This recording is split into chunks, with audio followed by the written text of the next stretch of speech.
জঙ্গলে ছিল একটা শিয়াল। সেই শিয়ালটা ছিল প্রচণ্ড দ্রুতবাজ।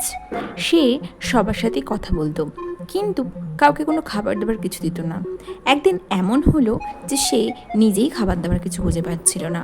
চারিদিকে খুঁজে খুঁজে সন্ধ্যা হয়ে গেল, তাও সে কোনো শিকারই খুঁজে পায়নি এবং চারিদিকে কোনো খাবারই পাচ্ছে না। আর শিয়ালের খিদে পেয়েছে বলে তার মাথাও কোনো কাজ করছে না। এখন তো তার শরীরটা আরও দুর্বল হয়ে গেছে, তার ইচ্ছেও নেই আর কোনো শিকার ধরার মতো। সে দূরে দেখতে পেল কেউ একটা খাবার রেখে গেছে। সে তখন দৌড়ে দৌড়ে খাবারের কাছে আসলো এবং মনে মনে ভাবতে থাকলো, নিশ্চয়ই কোনো রাখাল ছেলে এখানে খাবারটা ভুল করে রেখে গেছে। সে তখন মনের আনন্দে খাবারটা খেতে থাকলো এবং ভগবানকে ধন্যবাদ দিতে থাকলো। সে খাবার খেয়ে এতটাই বেশি পরিমাণ খাবার খেয়ে নিয়েছিল যে তার এবার চোখটা লেগে আসছিল।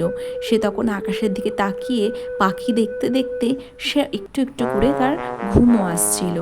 একটা সময় সে অল্প অল্প করে তাকাতে তাকাতে সে ঘুমিয়েই পড়ছিল প্রায়।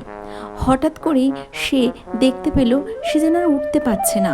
সে বলতে লাগলো, এ বাবা, এ বাবা, এটা এটা এটা কি হলো, এটা কি হলো, আমি তো উঠতেই পারছি না। হঠাৎ করেই পিছনে একটা হনুমান এসে শিয়ালের ওপর হাসতে লাগলো আর বলতে লাগলো, ও শিয়াল ভাই, ও শিয়াল ভাই, তোমার কি হয়েছে? তুমি উঠতে পারছো না, তোমার কি হয়েছে গো? আর বলো না হনুমান ভাই, আমি এত লোভে পড়ে এত বেশি খাবার খেয়ে নিয়েছি যে আমার পক্ষে ওঠাই সম্ভব না। আরে আরে আরে, ঠিক আছে, কোনো ব্যাপার না, তুমি এক কাজ করো, একটু শুয়ে থাকো। শুয়ে থাকার পরে দেখবে তোমার পেটটা আবার খালি হয়ে গেছে, তারপরে আবার ঠিকঠাক চলতে পারছো। হ্যাঁ হ্যাঁ, একটু তো শুয়ে থেকে দেখেছি, জানি না এখন কি হবে, দেখা যাক, উঠতে পারলে ভালো, না উঠতে পারলে এখানেই শুয়ে থাকবো। এই বলে হনুমানটা চলে গেল দৌড়ে দৌড়ে।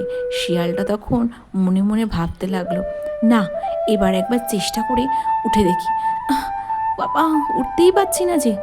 না, উঠেছি, এবার এবার উঠেছি যখন আর বসবো না, আর জন্মেও এত খাবার খাবো না। বাবা, এই আমার অনেক শিক্ষা হয়ে গেল যে, উফ, শিকার না পেলে তাও ভালো, অল্প কিছু খেয়ে শুয়ে পড়াই ভালো, পেট ভর্তি খাবার খেয়ে পাগল হয়ে গেলাম। এই বলে শিয়াল মনের আনন্দে আজকের দিনটা কাটিয়ে দিল এবং সে মনে মনে নিজের মনে প্রতিজ্ঞা করে নিল সে আর কোনোদিন এত খাবার খাবে না, আর লোভে পড়ে তো একদমই এত খাবার খাবে না। এই বলে সে শিয়াল চলে গেল হাঁটতে হাঁটতে।